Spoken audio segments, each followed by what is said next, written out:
América Latina, a pesar de la pandemia y del bloqueo mediático sobre los problemas sociales estructurales, sigue debatiendo, protestando, resistiendo a las políticas neoliberales. Y eso, por ahora, en el campo electoral ha significado la derrota de candidatos y partidos de esa tendencia en Chile, Perú y, por ejemplo, también en Bolivia. Pero también es cierto que hay indicios y corrientes de opinión que podrían frenar esa ofensiva progresista, instalando, por ejemplo, corrientes de opinión a favor del neoliberalismo. De este panorama y sus consecuencias queremos conversar con Bárbara Ester, investigadora de CELAC, a quien le damos la más cordial bienvenida. Bárbara, qué gusto tenerte por acá. ¿Cómo estás? Muy bien, muchas gracias por la invitación. Bárbara, ¿cómo evalúas este momento histórico de América Latina? Es decir, estamos prácticamente a medio año del 2021, pasamos ya casi un año y medio de pandemia, pero al mismo tiempo, en estos meses, en estos largos y duros y hasta dolorosos meses, en América Latina han ocurrido protestas, hay manifestaciones de resistencia al neoliberalismo y también triunfos de sectores de la izquierda progresista. ¿Cómo entendemos este momento? Bueno, es un momento complejo donde los clivajes, digamos, que funcionaban terminaron de implosionar en muchos casos, producto también de la pandemia y de una situación tan desesperada de la población, ¿no? Lo vemos claramente en Chile, donde tiene un arrastre de larga data, pero muy claramente en Colombia, donde el modelo militarista en el cual se basaba, digamos, el neoliberalismo para ejercer su hegemonía dejó de funcionar. Digamos que estamos viendo en Colombia el fin del uribismo y en Chile como la derrota de una derecha que siempre se basó en el pinochetismo. Me parece que son dos puntos de inflexión interesantes. Y por otro lado, como vos bien mencionabas, bueno, la sorpresa de Perú, ¿no? Donde aparece como emergente un nuevo movimiento nacional y popular que nadie, digamos, esperaba y no estaba en los radares, pero que realmente representó silenciosamente porque no estuvo acompañado con protestas tan masivas, si bien las hubo contra la corrupción, no fue el mismo caso tan gestado como en Colombia y Chile, pero sí que digamos que el pueblo peruano despertó y eligió a un representante que se parece mucho más a su pueblo, ¿no? Claro, pero Bárbara, en función de esto que acabas de mencionar, y está bien que lo coloques también en el tema, coloques en el tema lo que pasa en Colombia, estas circunstancias también ocurren cuando en Estados Unidos hay un presidente demócrata que gana las elecciones, pero que parecería que no tiene muy clara la política hacia América Latina y ha dejado, por suerte digo yo, en manos de sus delegados, entre comillas, que son algunos representantes, como por ejemplo el señor Luis Almagro, que habla de todo. En esta lógica geopolítica regional, ¿tú crees que efectivamente los gobiernos de América Latina están menos atentos a lo que dice Estados Unidos, a lo que pasa en Washington? No me parece, y para esto basta ver Haití, ¿no? Como el cambio de gobierno no lo benefició tampoco en absoluto. Las protestas que hubo desde el 2018 fueron silenciadas y el Core Group sigue definiendo hoy quién es quién gobierna en Haití ante el vacío de poder. Me parece que la influencia norteamericana se ve también en los fogoneos de las protestas en Cuba y que no ha bajado su incidencia. Sí, ha cambiado la forma y no tiene una forma, digamos, tan brutal y tan bestial, discursiva como la tenía Trump, pero Biden claramente tiene una política para la región que ha dejado claro y ha evidenciado en las reuniones de distinta índole, por ejemplo, esta lucha contra la corrupción en el Caribe que plantea. Me parece que digamos, no nos podemos confiar de que el cambio de administración en Estados Unidos va a ser como pro América Latina, porque nunca lo fue. Yo te decía esto por una razón que también es importante considerar. La integración latinoamericana se vio diluida, desprestigiada a partir de los propios gobiernos y ya no tenemos instituciones como la UNASUR para afrontar colectivamente estos temas. Y por eso te planteaba en tono de pregunta, evidentemente no como afirmación, lo que está pasando desde Washington a América Latina. Frente a eso te hago la siguiente pregunta y reflexión, te invoco a la reflexión. ¿Crees que efectivamente gobiernos como el de México, como el de Argentina, como el de Bolivia, lo que pasa ahora con el presidente Castillo, que plantean, por ejemplo, no insistir con el bloqueo contra Cuba, no intervenir, van a tener eco, van a tener una amplificación que al menos garantice que se pueda discutir esos temas sin necesidad del intervencionismo estadounidense? Esperemos que sí, la verdad que en los últimos 5 años por lo menos hemos visto cómo se desarticulaban los proyectos regionales propios, cómo se vaciaba la UNASUR desde gobiernos vasallos hasta cómo digamos, se vaciaban las herramientas y se creaban otras como el Grupo Lima, hoy descabezado gracias a la asunción de Castillo, o la Alianza Pacífico. Hemos visto como una lucha en el ámbito internacional. La verdad que regionalmente el hecho de que sean México y Argentina dos extremos hacía un poco más difícil la unidad, pero hay intentos como el Grupo Puebla, el Foro de San Pablo y demás, que yo creo que intentan realmente una integración regional. Esto está en disputa y sabemos que el año que viene es un año electoral bastante clave porque hay elecciones en Brasil, ¿no? Este año también va a haber elecciones en Chile y el año que viene también en Colombia. Entonces, digamos, hay una rearticulación que yo veo en marcha con un tinte progresista que puede claramente rearticularse a la brevedad. Claro, ahora bien, frente a ese panorama como lo estamos describiendo, te plantearía la siguiente reflexión sobre lo que ocurre en América Latina en general, digo, no para particularizar, pero la situación económica es muy difícil, efectivamente los índices que ha señalado la CEPAL, perdón, y ustedes también en la CELAC han hecho planteamientos, investigaciones sobre ese tema. ¿Crees que efectivamente, por ejemplo, la reducción de una clase media podría provocar, gestionar o al menos presionar para que se recuperen ciertas garantías y ciertos derechos que se fueron deteriorando o anulando con gobiernos neoliberales? Que, por ejemplo, yo digo, si bien es cierto que ha habido luchas por los derechos de la mujer, los derechos de género, pero en los elementos sociales parecería que ha decaído la disputa, por ejemplo, de elementos fundamentales como, por ejemplo, la seguridad social universal, el derecho al trabajo. ¿Crees que eso efectivamente se retoma? ¿Va a haber movimientos, corrientes a favor de retomar esas banderas de lucha? Bueno, yo creo que sí las está viendo, lo que pasa es que el contexto, digamos, condicionó bastante, porque bueno, frente a la pandemia, digamos, el problema económico se recrudeció. Esto también se ve en la diferencia de precios, como vos mencionabas antes, y un cambio que afectó gravemente al mundo del trabajo en el tema de la no presencialidad. Pero yo veo una articulación a partir de ahí y veo expresiones de lucha. El tema de cómo se va a resolver creo que dependerá un poco del avance de la situación, de los procesos de vacunación y demás. Pero yo no veo a una Latinoamérica parada, sino todo lo contrario, que la veo efervescente. Ya, entonces para ir cerrando este primer bloque de entrevista, Bárbara, en lo que ocurre en América Latina también parecería que hay un cambio desde el enfoque académico, incluso científico, social, para decirlo en esos términos, porque efectivamente buena parte de los análisis estaban anclados al clivaje que tú mencionabas al principio de una un progresivo desarrollo, por ejemplo, en el campo social, económico de los derechos de los ciudadanos en América Latina, pero parece que la pandemia nos coloca de nuevo en lo básico y lo fundamental, el empleo, la salud, la educación, la seguridad. ¿Y eso crees que efectivamente va a necesitar de nuevos liderazgos también en ese plano, que tengan una mirada que supere o sobrelleve este nuevo momento? Bueno, estamos en una situación más compleja donde se ha vuelto todo de vida o muerte, ¿no? Hoy la pobreza mata, la exclusión mata y la respuesta de los gobiernos es mucho más compleja en una situación de crisis económica a nivel global. Entonces sí representa un desafío. Yo veo realmente nuevos liderazgos emergentes. Me parece que el caso más emblemático tal vez sea hoy por hoy Castillo, como mencionabas antes, pero sí que creo que hay una necesidad de que los liderazgos le hablen a la gente común de tú a tú y hablen de los problemas comunes que todos tienen, ¿no? Y que puedan lograr una representación que un poco se había perdido en la institucionalidad, ¿no? Creo que hoy por hoy podemos ver eso y también estamos por suerte, ante nuevos estilos de liderazgo, como pueden ser AMLO en México o Alberto Fernández en la Argentina, que también marcaron un cambio con respecto a lo que fue el ciclo progresista anterior. Ya, para cerrar, no quiero dejar de mencionar esta pregunta que es muy importante porque parecería que en América Latina se estableció y se naturalizó el linchamiento mediático, las fake news, es decir, contra dirigentes y líderes.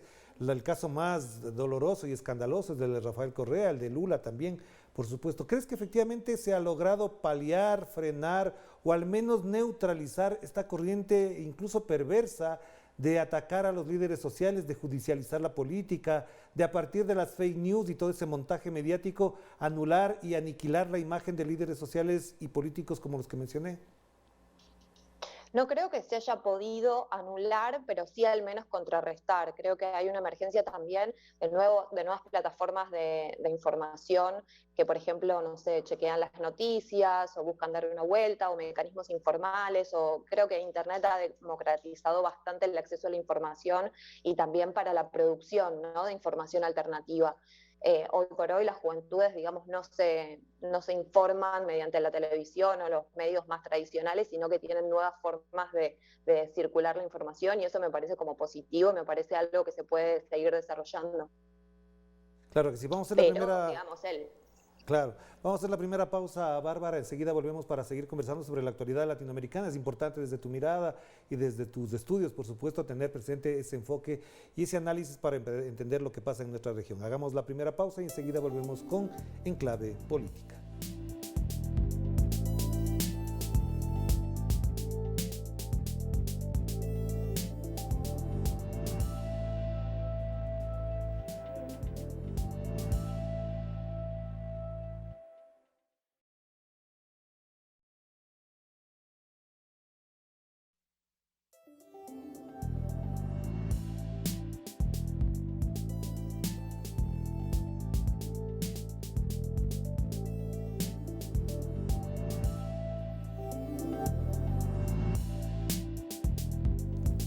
Estamos de vuelta aquí en Enclave Política, a través de Telesur, la señal informativa de América Latina y el Caribe. Nos conectamos con Argentina, con Bárbara Ester, investigadora de CELAC. A quien le quisiera preguntar cuál es tu opinión, cuál es tu reacción inmediata a lo ocurrido en Chile a propósito de las primarias que se desarrollaron en ese país, donde el sector de la derecha ya escogió a su candidato, y tenemos por otro lado la sorpresa de Boric, que está liderando o lidera prácticamente la lista del sector progresista. ¿Cómo se entiende después de que Jadwe además había sido linchado mediáticamente por sus posturas con respecto a Cuba? bueno, sí, o sea, estamos hablando de uno de los países que fue el bastión neoliberal durante años, ¿no? Y yo creo que también hay que tener en cuenta que el nuevo movimiento que emergió en Chile se opone a la política tradicional a la que ve como responsable de la situación actual. Y es un proceso que viene de larga data, ¿no?, desde las marchas de los pingüinos, de los movimientos estudiantes, y de alguna manera Boric logró representar lo nuevo, si se quiere, y eso es lo que le otorgó la victoria. Creo que Jadwe lo vieron más asociado con los partidos tradicionales a pesar de su liderazgo, y por otro lado, bueno, la influencia mediática que es difícil contrarrestar porque es un bombardeo constante.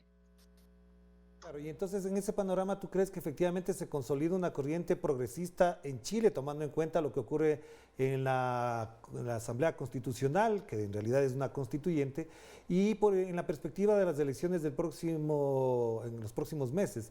Te digo esto por dos razones. La primera, efectivamente, todas las encuestas apuntan a que el sector progresista adquiere mayor peso y un peso significativo en los procesos electorales y políticos.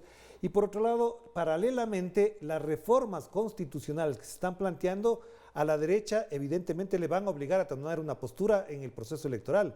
Es decir, la derecha tendrá que decir si está de acuerdo o no con los cambios constitucionales, y eso de alguna manera va a definir la postura también del electorado. ¿Crees que esos dos elementos definirán el proceso electoral presidencial?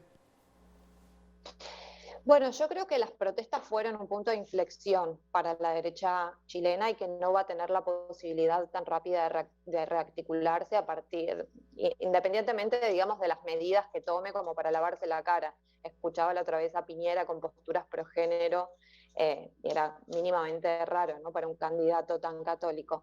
Pero creo que sí, que hay una posibilidad para el progresismo de poder reinventarse a partir de, bueno, de la figura de Boric, ahora que va a ser el que asuma el protagonismo. Pero también me parece muy interesante, como señalabas, el cambio de la Asamblea, ¿no?, que me parece que siente unas nuevas bases a las cuales van a reordenar de algún punto la política chilena toda.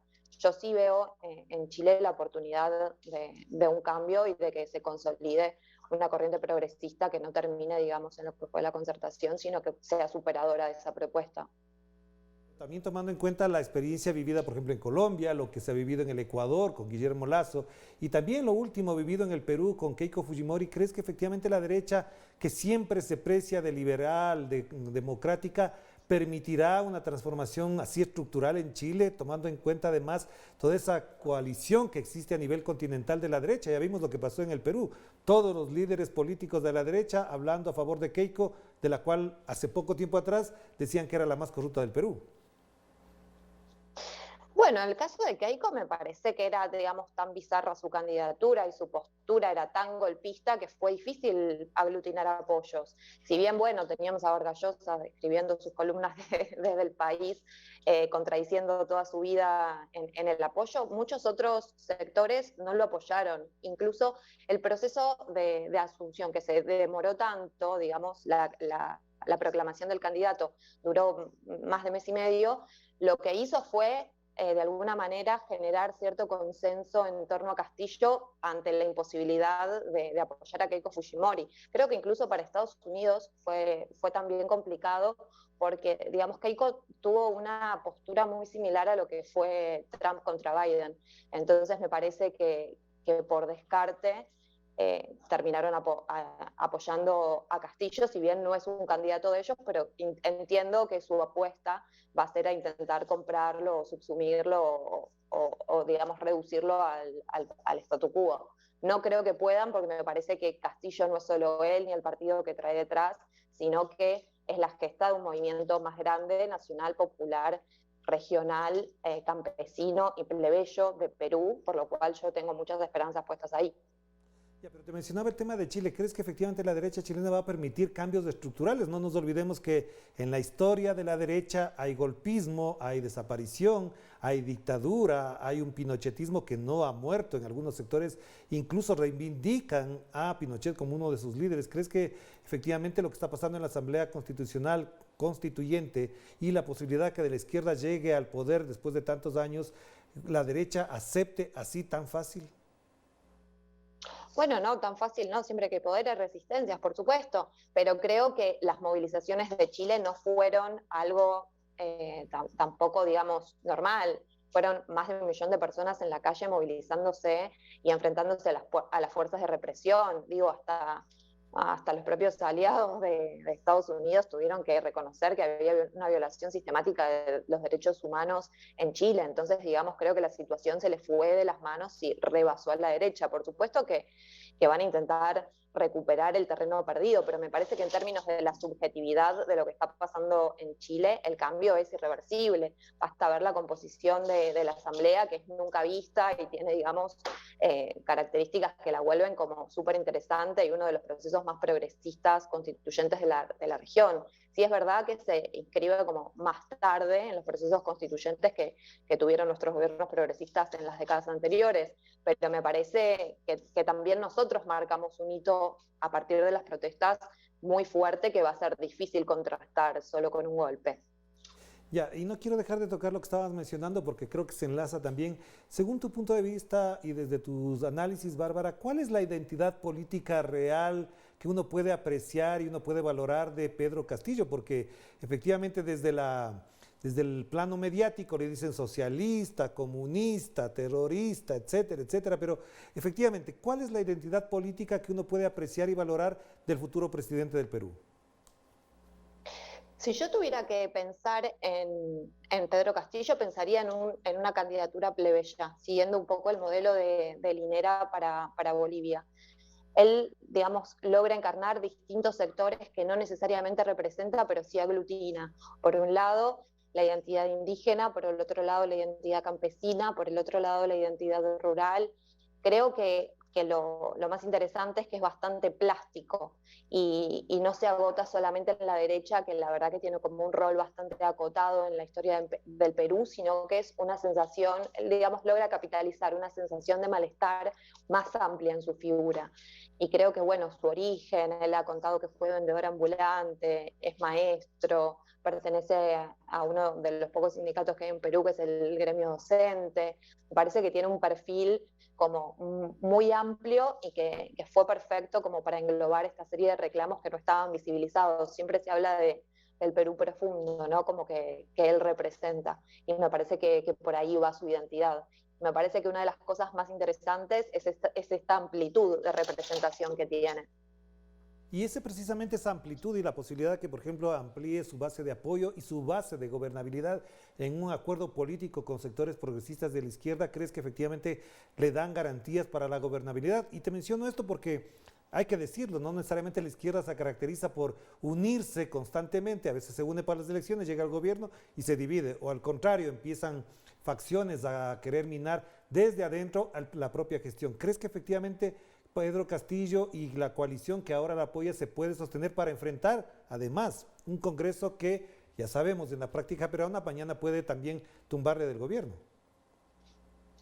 Sí, creo que es, digamos, una oportunidad histórica y creo que las fuerzas progresistas y de izquierda lo digo como también como un anhelo, ¿no? Van a estar a la altura del momento histórico y se va a lograr mantener una unidad. Por supuesto, lo que nombrás es difícil, con un Congreso en contra, con un proceso constituyente que va a ser difícil de aplicar. Creo que los 100 días van a ser clave y bueno, también el anuncio de su gabinete. Pero yo veo por las reuniones por las reuniones que tuvo y los discursos que tuvo, un intento realmente genuino de unidad de los sectores progresistas. Por supuesto que para esto van a tener que negociar con algunos sectores que no son los necesariamente de nuestro agrado, pero que son fundamentales para garantizar la gobernabilidad.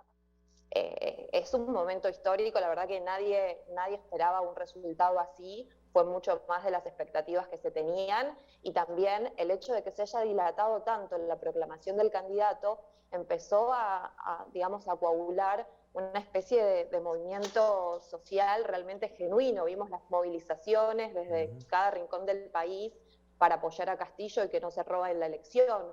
Me parece que los intentos de golpe en Perú, digamos, de la ultraderecha, fracasaron precisamente por eso, por la movilización de la gente en la calle. Y también hemos visto otros intentos de golpe, como en el caso de Bolivia, que no lograron consolidarse porque hubo una ciudadanía movilizada y que respaldó en las urnas y en la calle los procesos que consideraba genuinos de cambio. Entonces eso me da un poco de esperanza para el futuro a pesar de los intentos o golpistas o desestabilizadores. Me parece que algo de esto hay que me permite tener esperanzas. Y la última pregunta, Bárbara, ¿cuál sería el primer desafío? ¿Cuál es el primer reto? Algunos hablan, por ejemplo, que una garantía necesaria, importante para sostenerse en el poder, lo que hablamos hace un momento, será convocar una asamblea constituyente y echar al tacho de la basura la constitución fujimorista. ¿Crees que ahí está el primer desafío político, estratégico de Pedro Castillo?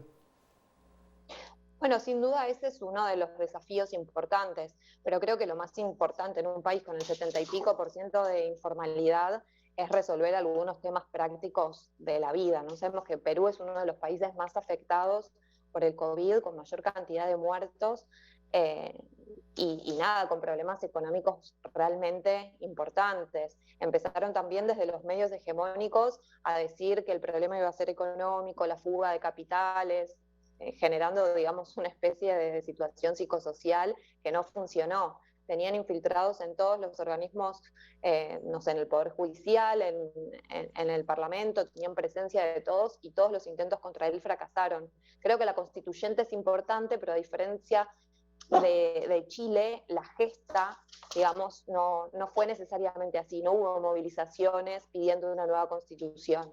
Creo que va a ser también una situación difícil por las propias características del sistema peruano, ¿no?